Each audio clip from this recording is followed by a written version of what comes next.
Hello, hello. This is Christina Bart. You're watching Black Tea News.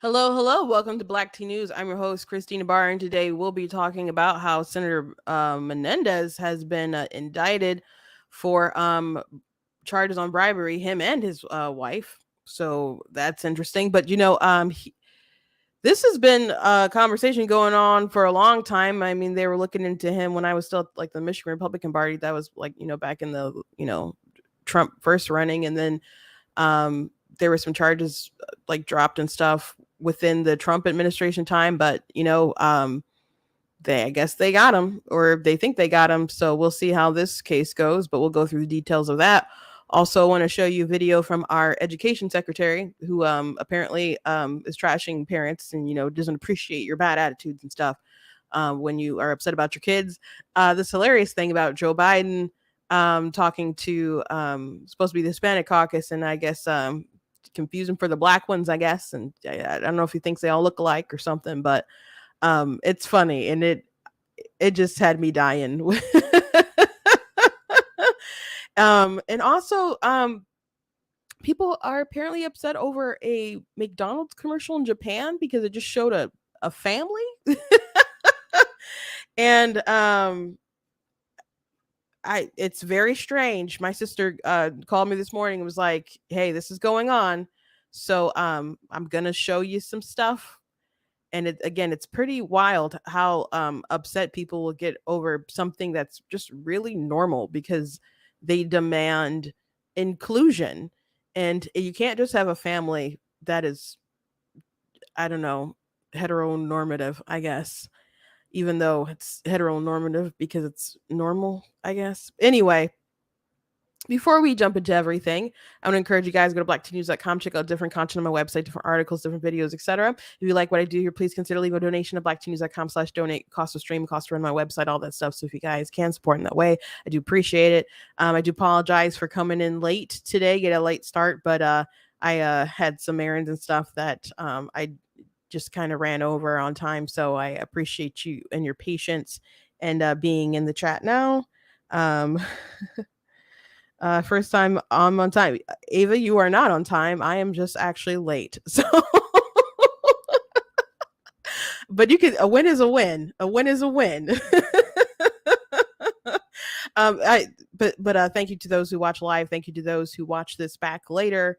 I very much appreciate you being in the chat and leaving comments and so on. So thank you very much for that. Please check out different merchandise that we have at blacktnews.com. Like this cool "I'm not the victim you're looking for" shirt. A lot of people really like that one. And we got other stuff as well. We got mugs, the black tea mug. We got this "You Are Not That Special" mug. It is the fall, so I guess I will show this pumpkin spice one right here too. I did draw that little chibi Trump, so you guys can if you're interested in any of that stuff, you go to blacktnews.com and check it out. And also, I have lots of books that you guys can check out, including my book, Of Course God is Blatantly Against Abortion. It's available on Amazon and Barnes and Nobles. And before I get into my funny that I want to share, I just want to say that I will make posts or whatever on Facebook, YouTube, and etc. And I might not even mention religion. And in this case, I didn't mention religion, but it was a discussion mainly on Trump and his comments and about the 6-week ban in Florida and how he said that was a terrible, thing. And other comments that he's made. So it was a post about that, nothing about religion. And someone was like, "Oh, like the left are religious on this issue and the right's religious about this and trying to force their beliefs." And I'm just like, I didn't say anything about religion in this issue. And I know many pro-life people are religious, but not all of them are. And so I just was thinking about Christopher Hitchens, who, as a humanist, he couldn't support abortion. He's like, this is a member of our society. It's silly to say that it's nobody's business when someone kills them. And feminists have a contempt for science because life obviously is a continuum which begins at conception. There's no other place for it to begin. So you don't have to be a religious person to be pro-life.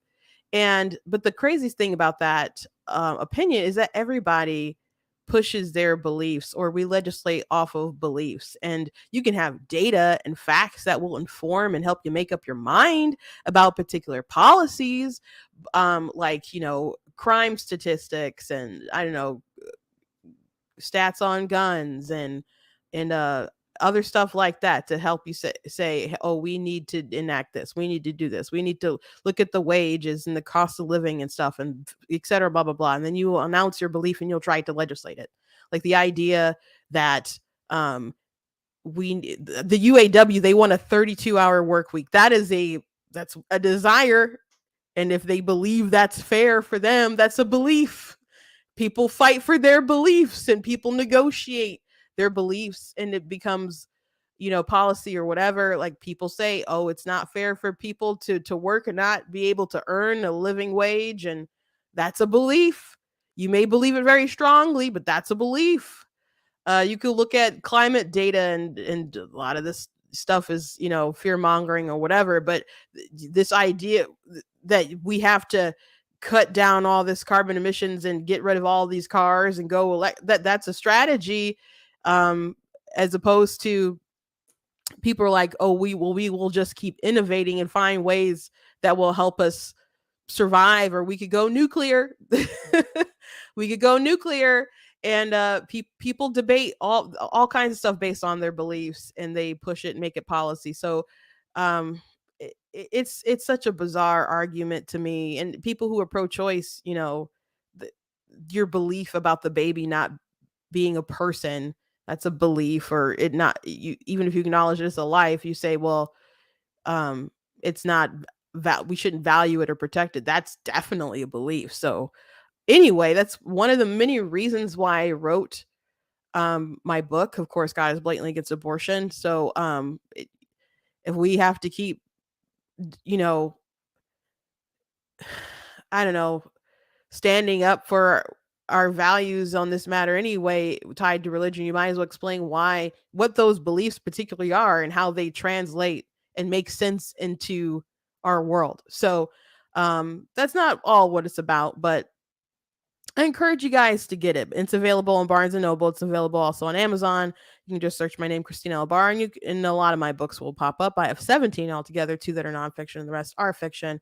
So it's the weekend. Go ahead and find yourself a good book to read.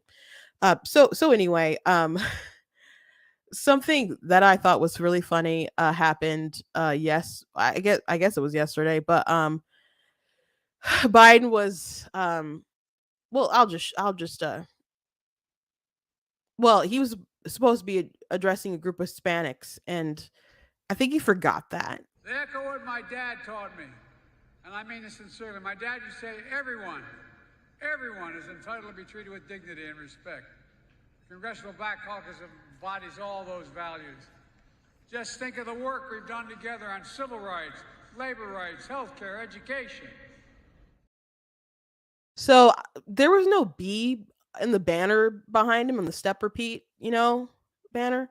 There was an H. I assume that stands for Hispanic, and it doesn't stand for black.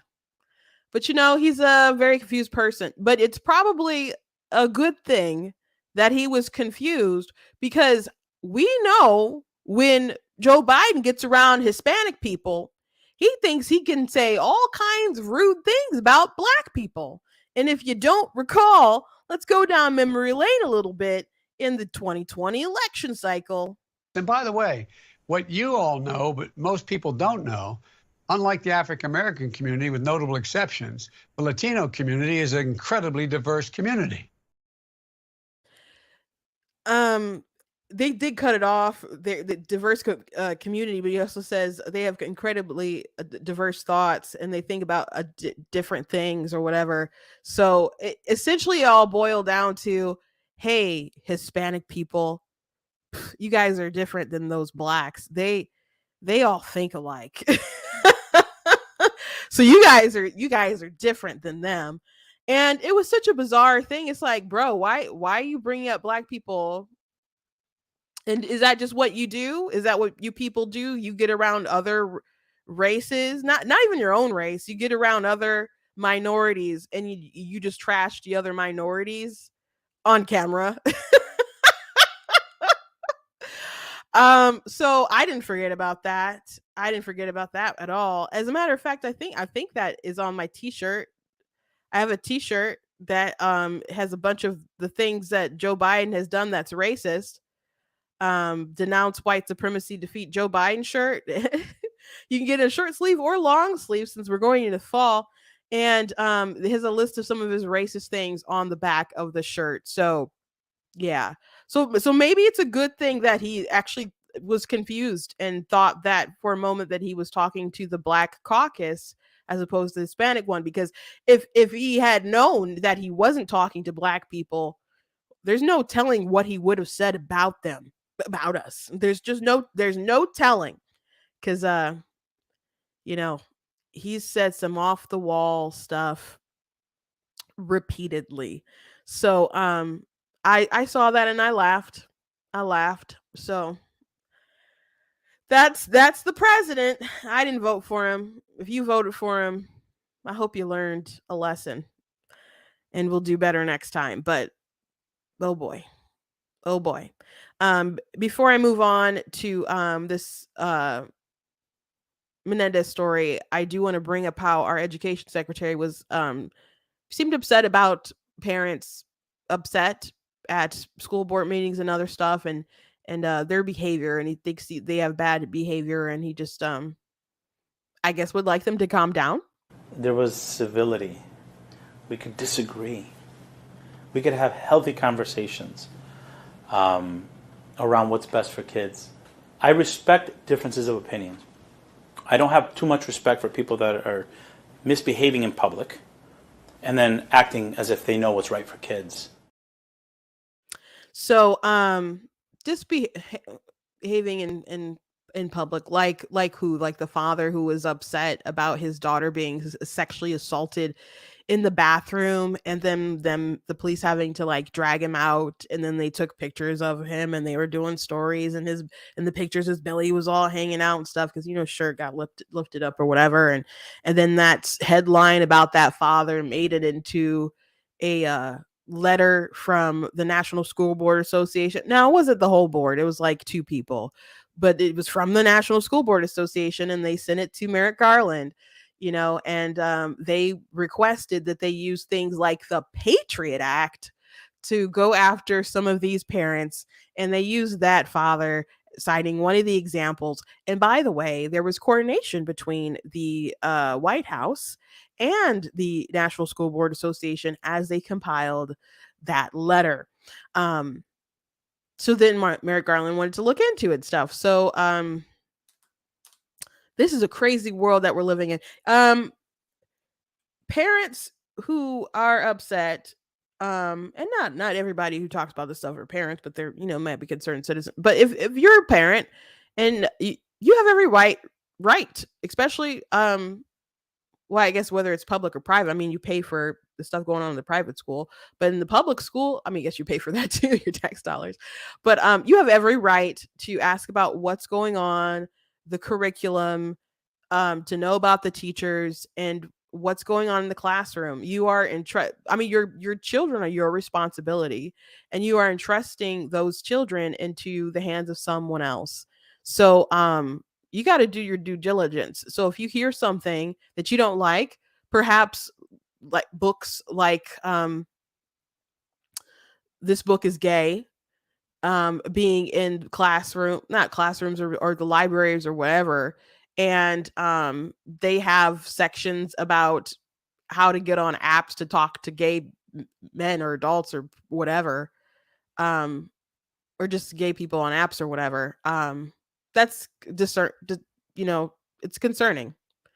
It's concerning. And then there's all a bunch of other kind of things, images that aren't appropriate for the age bracket that they're trying to push it to. And if people want to order something like that online and show their kids at home, I don't approve of that, but you know, what can you do?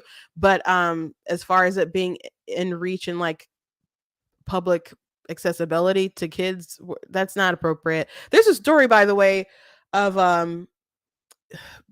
that the Randy Right Garden is how you say the union president. She's everywhere, man. The libs love her. They gave her way too much power and influence during the pandemic, and I know she's been talking a lot in favor of just the UAW strike and other stuff like that. But she elevated this story about people being outraged and a teacher being disciplined for for showing Anne Frank it in a book about Anne Frank.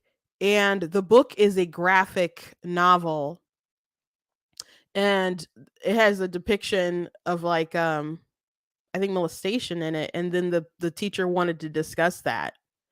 So that's the story. People being upset with it. It's not just, you know, oh, people don't want to learn about the Holocaust. They're banning all the books. Please, when people talk about these things, please look them up and research, and don't just go all, you know, hyper reaction to stuff and be like, oh my gosh, they're trying to burn and get rid of the. No, there's some things they don't want kids to see, and you could still have access and buy stuff. Um, However, there's some appropriate things that should be in schools, and there's some that are not. And parents are the ones who get to make those determinations, or they can, you know, pull them out. But but the issue though is that, you know, their property tax and all that stuff still go to these particular schools, and I think people should have school choice options. You know, but that's another big battle.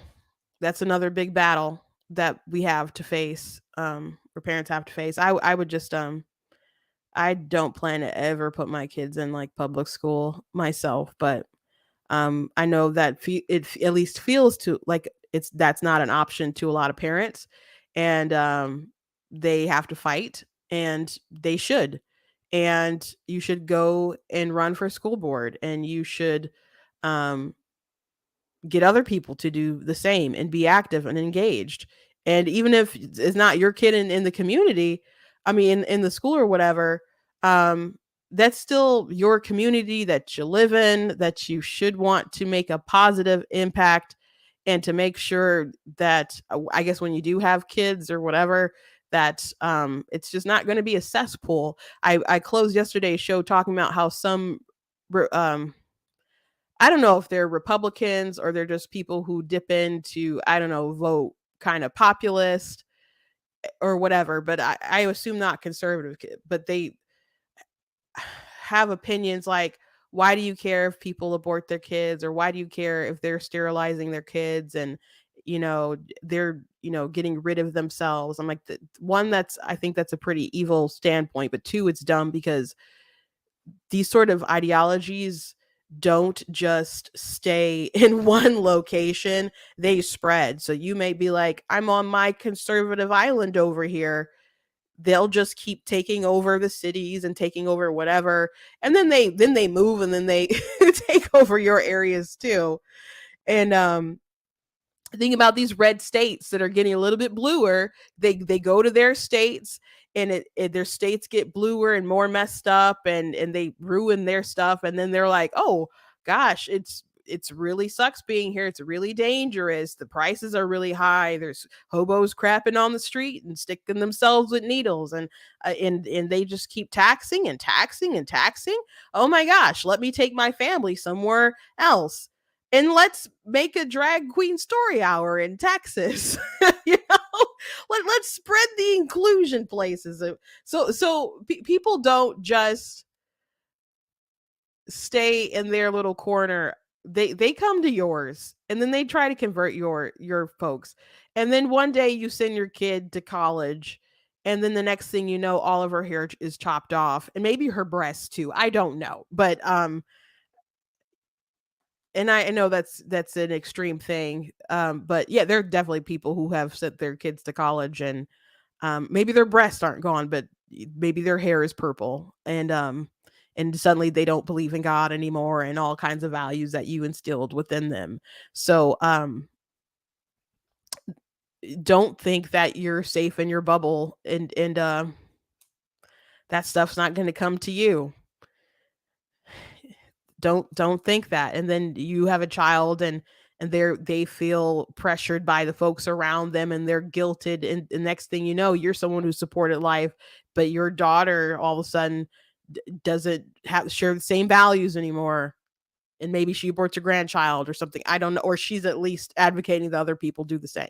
So we do not live in isolation, even when we might try to. So giving up isn't good. Giving up isn't good. Anyway, getting off track there. But I just had some thoughts to lay out. Let's talk about Bob here. So a lot of different sites are reporting. I'm going to read from the NBC News article. Senator Bob Menendez and his wife Nadine indicted on bribery charges. So again, the stories about him and corruption have been going on for a while. It was news when I worked at the Michigan Republican Party years back, and some charges stuff got dropped, and so now they're back at it, and he is being indicted. Senator Bob Menendez, he's from New Jersey, a Democrat from New Jersey, and his wife have been charged with bribery over their alleged acceptance of hundreds of thousands of dollars in return for the use of the senator's influence to enrich three New Jersey businessmen and benefit the Egyptian government, according to an indictment filed in Manhattan federal court that was made public Friday. The charges include conspiracy to commit bribery, conspiracy to commit honest services fraud, and conspiracy to commit extortion under the color of official right. The bribes the couple received included cash, gold bars, payments toward a home mortgage, compensation for a low or no show job, a luxury vehicle, and other items of value, the indictment alleges. Federal agents said they discovered many of the items when they executed search warrants in the couple's home in Englewood Cliffs, New Jersey in June 2022. They found more than $480,000 in cash, much of it stuffed into envelopes and hidden in clothing closets and a safe, including jackets bearing the senator's name that were hanging in his closet, as well as $70,000 in Nadine Mendez's safe deposit box, the indictment alleges.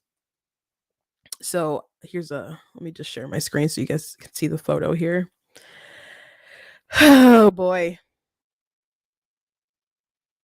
So, they do indict their other side too. People get in trouble from both sides of the aisle, just FYI. So there we go. At least they're branding, like making sure all the money's still within the political campaign stuff. So, where else would you stick all your money? Agents also allegedly discovered a Mercedes-Benz convertible worth more than $60,000 that New Jersey businessmen, while Hannah and Jose Uribe gave to Mendez's wife in exchange for the senator's interference in a state prosecution of Uribe's associate an investigation into an employee who Uribe referred to as a relative. I'm sorry if that is not how you say it. Federal agents also found gold bars worth hundreds of thousands of dollars in the senator's home that we were provided by Hannah and another businessman, Fred Daebe. All three businessmen were also charged in the indictment. Menendez will step down as chair of the Foreign Relations Committee while the case proceeds, a source close to him said Friday. He dismissed the allegations against him in a statement saying prosecutors have misrepresented the normal work of congressional office. Sure. Well, you know what? if that's the normal work for the congressional office, that's concerning. He might not be wrong. I'm sure that's not what he was elected to do. He might not be wrong. If there's other people doing something similar than that, then that would be sad. But yeah, obviously shouldn't be taking bribes, sir. It is interesting though. I'm glad he's going to step down from the Foreign Relations Committee. But here's a question. Why did Democrat leadership keep him in that position when he's been accused of doing shady things before? Why? I remain focused on continuing this important work and will not be distracted by baseless allegations, he said.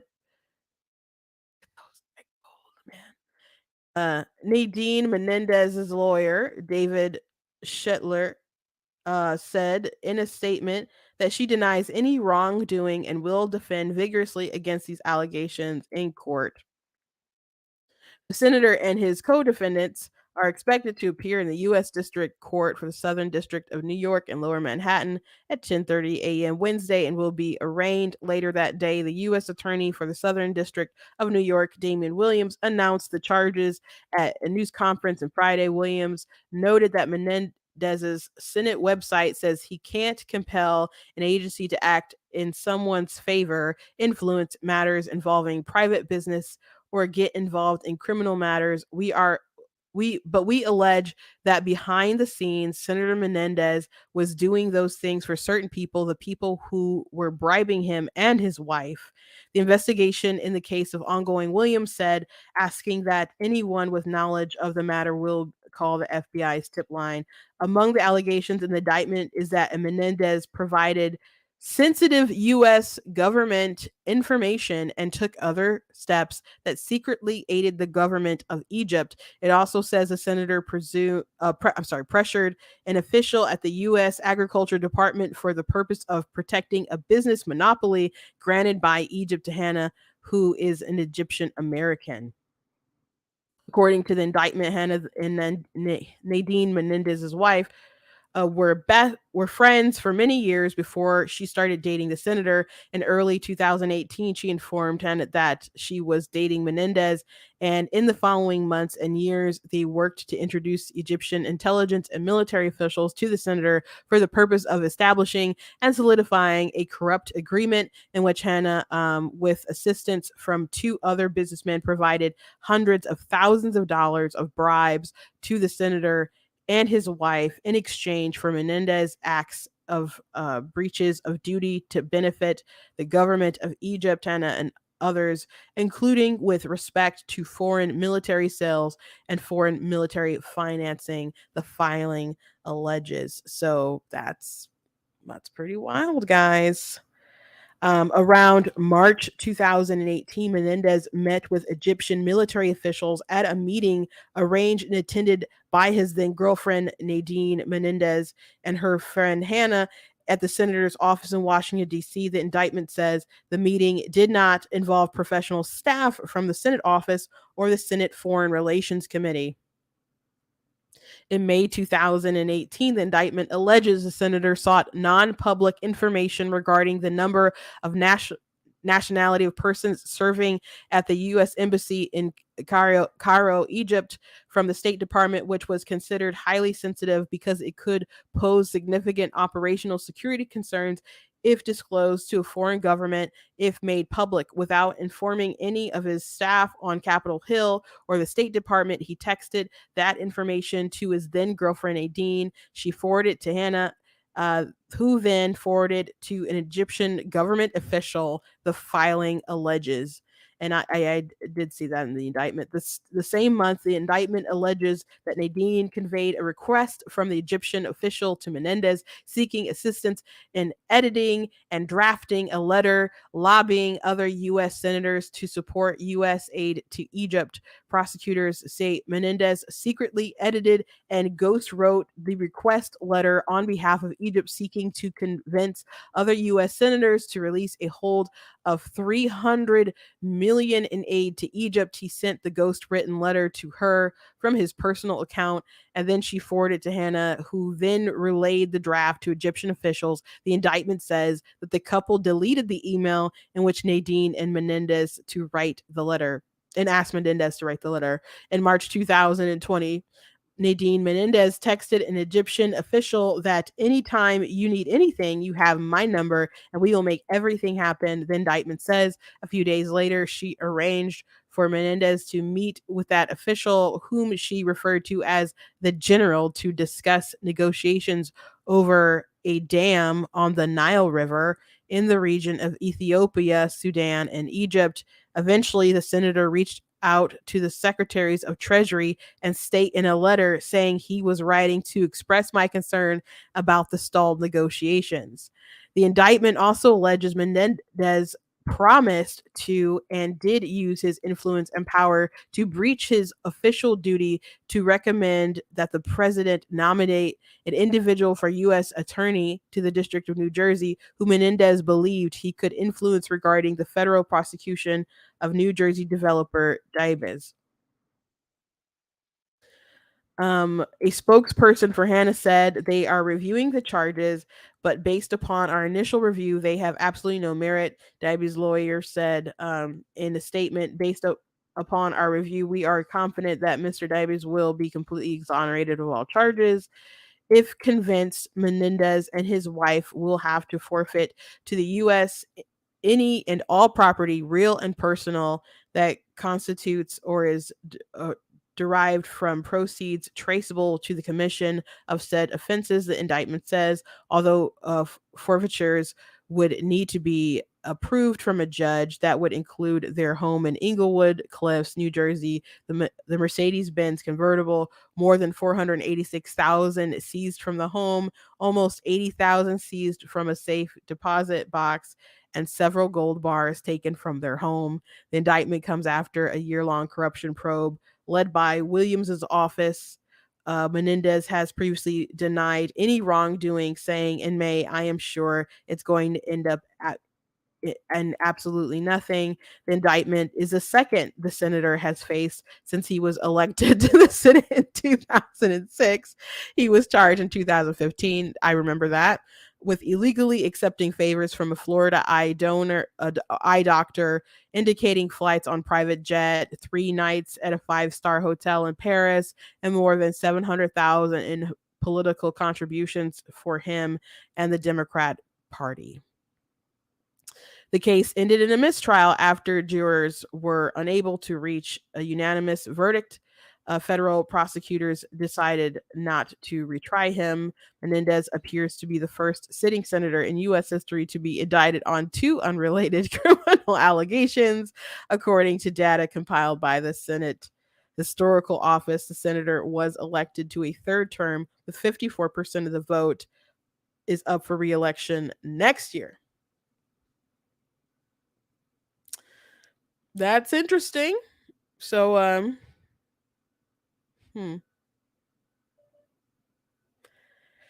we'll see how that goes. My sister said gold bars. Who bribes in gold bars? So I saw some people talking about like it's very interesting that they like posted a picture of a Western, and they said there's gold bars and tuberculosis in the news right now. And if you're like, tuberculosis, yes, apparently it's 3 people who have crossed the southern border have tuberculosis. So that's great. That's great. Just amazing. So what a fun day. Fun news day. Yeah, that's wild. Gold bars. Gold bars. But I guess why say no? Other than like the corruption stuff, but you know, if you're gonna, they know what to do with all the cash, so what are they gonna do with all the gold? Just stuff it in your campaign shirts, in the pockets and your jackets. wild story. So we'll see what happens. In the court, the other one came up as a mistrial, but we'll see what happens. But he should step down. Maybe he won't step down. Maybe he'll go full on with the election and be reelected. People posted articles before like hold your nose and you vote for him. You have to vote for him, and they want people willing to do that because he's a Democrat, and obviously they don't want Republicans to win. But there's always options, right?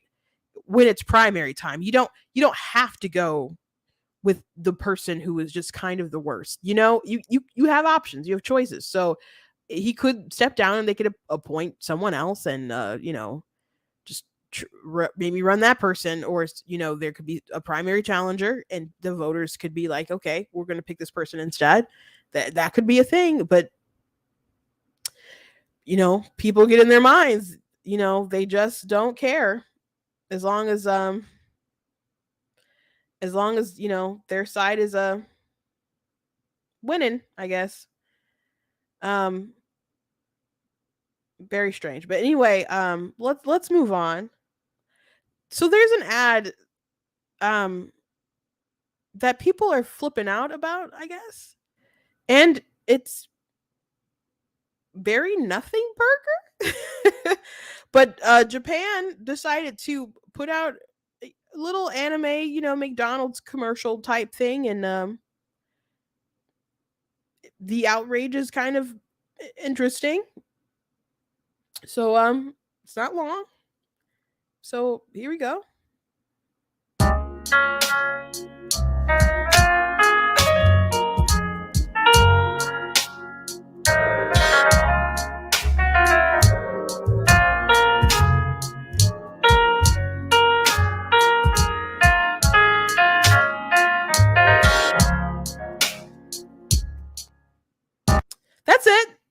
That's it. And if you're like, what? Why are people upset about that? I don't know. Well, I don't know, as in normal people wouldn't be. But people are upset because it's too normal, I guess. People are so used to seeing our cluster of forced diversity that to see just like a dad and a mom and the redhead child, maybe the issue is that there were redheads and they just weren't black women. Because every ginger you find, you have to just erase them from existence and replace them with a black person. That is a thing that is very noticeable right now in entertainment. It could be what's the thing when you rearrange the letters and it spells something else. So people think it's an inside joke with the genders. I'll give you a second to figure out that. But my sister sent me a couple of screenshots because she's the one who told me about this story. She's like, I got some content for you. And so really, this is strange.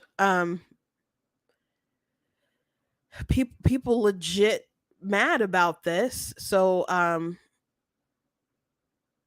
calling it white supremacy. So here's one. 7,000 white supremacists are going to make think pieces about this. Again, it's just a little McDonald's thing with family. Some people are mad because they don't look Asian enough. If you've ever watched anime, that's just the style of stuff. Sometimes they'll like adjust and be like, oh, this person kind of looks like they could be from another nation, but usually you can't really guess, and someone has to be like, yes, this person's from this country, this person's from this country, like One Piece, or like Luffy's from here, and this, but there's always kind of particular styles and looks, and people understand that that they're still Japanese, or maybe they won't be Japanese, but that's just a style. So that's one. Okay.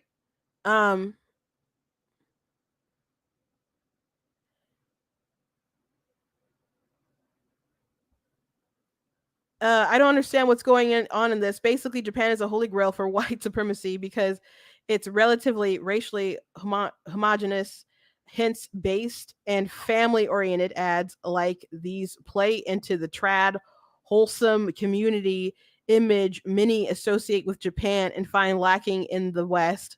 Hence, they blame black people and jobs. um, so it's not that deep, man. It's just not that deep. They're just eating French fries. So, George Alexopoulos, who's a really talented artist, but he'll do a lot of political work, and I've shared his stuff before. He saw some of the drama, so I guess he decided to compare the Japanese sort of McDonald's values to ours, and so that's supposed to be Lizzo with all the hamburgers, and they're stuffing french fries in the face of a child, and and Dylan Mulvaney is there too. So and of course he got the inclusion flag in the background. So and someone else also, like, had a comparison with the Japanese one, and then there was like something that McDonald's in America where they had a trans person. So I don't think like McDonald's is, trying to continue like just be a wholesome sort of brand. Um, I thought it was weird that I went to McDonald's one day and I saw there was an ad for like Cardi B and Offset. Is that the person who she's with? I don't know if they're still with each other or whatever, and they're promoting like their burger or meal for like around Valentine's Day. And I'm just like, she would drug and rob men. She did the song WAP. Like, if you take your kids for a Happy Meal, she's not in like her WAP outfit in the ad or anything, but it's like, why Cardi B? out of all the people that you could decide to make a special sort of, I don't know, combo or whatever the heck it was, why Cardi B? Why Cardi B? I don't understand. I don't understand. Like, I know she's very popular for whatever reason. Um, you know, I don't understand McDonald's. I don't understand Joe Biden doing like an interview with Cardi B and all this. I mean, I understand that you pander and you want those votes and you want to seem hip and you want to seem cool, but out of all the people you could be doing interviews with on his basement tour, why Cardi B? It's just a weird sort of association, man. I don't whatever. But yeah, this is very strange. Um the sort of complaining that people have about just a McDonald's ad. It kind of reminds me of people being so upset that there was a picture someone drew of the Little Mermaid, and it was a scene from the new film, but they drew just like Ariel with the red hair, like the cartoon Ariel. And there were so many people mad at this artist, and this artist wasn't. I think they were Russian, so they, you know, didn't understand all the kind of English, or did seem to understand everybody's responses to him. But people were saying, "How dare you? This is racist. You're a racist for drawing Ariel as she's supposed to look according to the brand of the character." And they're like, the timing is just wrong. It's like the timing is wrong to draw a mermaid. I thought her race didn't matter. So, gosh, this world is weird. We live in a weird society, where people obsess over the dumbest things. It was just a little anime ad. It wasn't that deep. It really wasn't that deep. Anyway. I hope you guys enjoyed the show. I know it's a little less than an hour today, but we did start a little late and it's after 5. So, we go really long on other days. So, and again, I do apologize for being late, but at least Ava was on time because I was late. Please go to blacktnews.com, check out different content on the website, different articles, different videos, etc. You guys can check out that shirt that I had with Joe Biden that said "Denounce white supremacy, defeat Joe Biden" on the shirt, and it has a list of some of the racist stuff that he said and done on the back. So that's available for sale, as well as other stuff that we have on the website. You guys can check out different books that I have, like my book of series, The Color of God's Eyes, and then The Song on the Devil's Lips. It's a historical fiction fantasy story. Think like X-Men meets the Civil War, American Civil War. So it's a really cool book, superpowers, romance, all that stuff. So it also covers like the draft riots in the second book, and it's very fascinating stuff in history. But I have nonfiction books and fiction books. Go ahead and check out my book, Of Course God is Blatantly Against Abortion. That's available on Amazon as well. My sister Tina's in the chat. She's actually the one who did the artwork for the book, the picture of the child's hand reaching out to God. So she did a great job. So please check out some of her art, her merchandise that she has. She does a lot of paintings, especially like teeny tiny paintings, but she can paint normal size, but and she does digital art and text portraits and stuff. So check out her stuff, but please go check out the book and read the book. You can get it on paperback, or you guys can also get it on Kindle. It's not available on Kindle Unlimited, but I think all of my fiction books are available on Kindle Unlimited. So if you do have that subscription, as long as you read the book, I promise I will get paid for it. So check out that stuff. And if you like what I do here, please consider leaving a donation at blacktnews.com/donate. It costs to stream, it costs to run my website and all this stuff. So if you guys can support in that way, I very much do appreciate it. Thank you guys for being with me, and I will catch you on Monday, and we try to be on time. God bless you guys. Enjoy your weekend.